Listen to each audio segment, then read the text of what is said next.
You know, have you ever wondered if it's actually possible to train your brain to, well, to enjoy hard work, to actually seek out the tough stuff? It sounds a little out there, I know. But the science of motivation tells us it's not only possible, it's something you can absolutely achieve. So in this explainer, we're going to break down exactly how your brain's reward system works and how you can, step by step, reprogram it to crave a challenge. All right, so let's get right into it. We all have that list of things we know we should be doing, right? Hitting the gym, tackling that big project, making that difficult phone call. And yet, we so often find ourselves putting it off, choosing literally anything else instead. Why is that? Why does our own brain seem to work against us? Well, it all comes down to one single, incredibly powerful chemical. And that chemical is, of course, dopamine. Now, a lot of people mistakenly call it the pleasure chemical, like it's the reward you get after you do something fun, but that's not quite right. It's much more accurate to call dopamine the molecule of motivation. It's the thing that creates the desire to act in the first place. It's the engine that pushes you forward, not just the trophy at the finish line. And that's where the problem really starts. See, your brain isn't too concerned with what's good for you in the long run. It's built for one thing: efficiency. It wants the biggest dopamine hit it can get for the absolute least amount of effort. And this is what we call the dopamine trap. Why on earth would your brain want to deal with the slow, uncertain reward of finishing a project when it can get an instant, guaranteed hit just from scrolling your phone? It quickly learns that distraction feels better than effort. And that's how that cycle of procrastination really takes hold. So, the big question is, how do we break out of that cycle?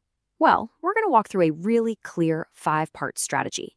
We'll kick things off by understanding your dopamine baseline. Then, we'll get into how to rewire your brain through specific actions.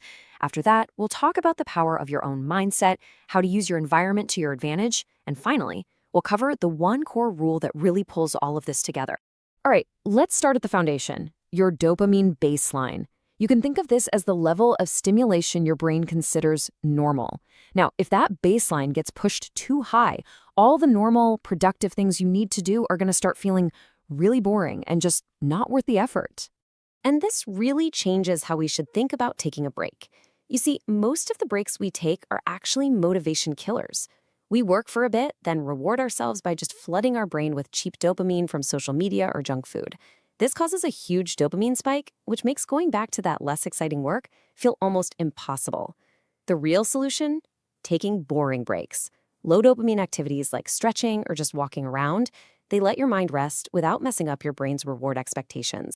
Now, if you want a more powerful reset, you can try something called a dopamine detox. The whole point here is to intentionally cut out all those artificial high dopamine sources for a little while. I'll be honest, it's tough at first. Your brain's going to be screaming for its usual fix. But after a little while, something incredible starts to happen. You start to appreciate the quiet and the small, natural rewards from just getting things done. They start to feel really good again. You're basically resetting what your brain finds satisfying. So, managing your baseline is all about setting the right conditions for focus. But to really, truly rewire your brain, you have to take action, consistently, deliberately. You can't just think your way to discipline. You have to train it by doing. You know, your brain is absolutely wired for closure. It craves completion. And every single time you finish a task, it doesn't matter how small, it gives you a little hit of dopamine. This teaches your brain a really powerful lesson. Effort is rewarding. On the flip side, when you quit halfway through to check your phone, you're teaching it the opposite. So by simply making it a rule to finish what you start, you build this incredible momentum, and you begin to actually crave that feeling of completion. But of course, we all know the hardest part is just getting started, right? That initial resistance can feel like a brick wall. And that's where this number comes in. 2 minutes. What could you possibly accomplish in just 2 minutes? You see, the 2-minute rule isn't really about being productive. It's about psychology. All you do is tell yourself you'll just work on that huge, scary task for 2 minutes. That's it. Anyone can do something for 2 minutes. This simple trick just lowers the barrier to entry so much that it bypasses your brain's alarm bells. And what you'll find is that once you start, momentum often just takes over. You've proven to your brain that this task, it's not as scary as it was making it out to be. Now, as you start building that momentum, it is absolutely critical that you protect it. And multitasking is the number one enemy of momentum. It feels like you're getting more done, but every time you switch, glancing at a notification, checking a quick email, you force your brain to completely restart its focus process. Single tasking, on the other hand, allows you to enter that state of deep focus, that flow state, where work feels almost effortless, and that is the optimal state for doing hard things. Okay, so we've managed our baseline and we've started taking consistent action. But there is a third really crucial layer here, our internal story. How we think about hard work literally changes how it feels.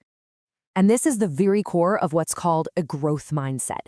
Instead of seeing hard work as just this painful thing you have to get through to reach a reward, you learn to find the reward in the process itself. When you start to connect your sense of pride and accomplishment to the feeling of pushing through that friction, your brain can actually start releasing dopamine during the challenge. You literally start to enjoy the process of improving. A really practical way to do this is to gamify your work. Our brains love games. They love them because they make progress visible, and they reward effort, not just the final win. So turn your vague goals into clear missions. Keep score of what you're doing. Set a timer and race against it. When you make the challenge itself interesting, you're tapping into the very same reward loops that make video games so addictive, but you're pointing them at something productive. Your internal mindset is absolutely critical, but let's be real, it doesn't exist in a vacuum. Your external environment, from the activities you do to the people you hang out with, is constantly shaping your motivation and your discipline, whether you realize it or not. This is where a concept called dopamine stacking comes in. It's really just combining activities that release dopamine. Now, you can do this harmfully, like watching TV while scrolling your phone and eating junk food. That creates such an unnaturally high stimulation peak that it makes normal life feel incredibly dull. But you can also use this strategically by stacking something you enjoy, like listening to a podcast, with the task you've been avoiding, like doing chores. You can kind of trick your brain into associating that hard work with a reward. And please, do not underestimate the power of the people you're around. Your brain has this built-in system for social mirroring. It subconsciously copies the behaviors and the standards of your social circle. If you're surrounded by people who are constantly distracted, that's going to feel normal. But if you work alongside focused, disciplined people, your brain starts to see their focus as the default behavior, and it will naturally start to copy it. So we've covered your baseline, your actions, your mindset, and your environment. All of these strategies are incredibly powerful on their own, but they all support one single core rule that will absolutely dictate the success of your entire day. And this principle is called dopamine loading. Here's exactly how it works. When you wake up, your dopamine levels are naturally reset. Now, most people just destroy this advantage immediately by grabbing their phone, spiking their dopamine, and making every single thing they have to do that day feel harder. You're going to do the exact opposite. You protect that baseline. Avoid the phone and get straight to your most important, most difficult work. You maintain the state all day, and then only at the end of the day do you let yourself have those high dopamine rewards. The principle really is that simple. Structure your day in ascending order of dopamine. When you do the hard, low dopamine work first, your brain finds it rewarding. But if you start your day with the easy, high dopamine stuff, you create a chemical barrier that makes doing hard work later feel almost physically painful. So let's just bring it all together with the most important takeaways. First, you have to manage that dopamine baseline with low stimulation, boring breaks. Second, actively rewire your brain. Finish what you start and use that 2-minute rule. Third, adopt a growth mindset so you can find the reward in the struggle itself. And finally, the golden rule. Always do the hard things before the easy things. When you really get down to it, every choice you make, every time you reach for your phone instead of your work, or every time you push through when it's tough, it's a lesson. You are constantly training your brain, reinforcing one of two pathways, distraction or discipline. So the real question to leave you with is this. With every action you take, what are you teaching your brain to crave?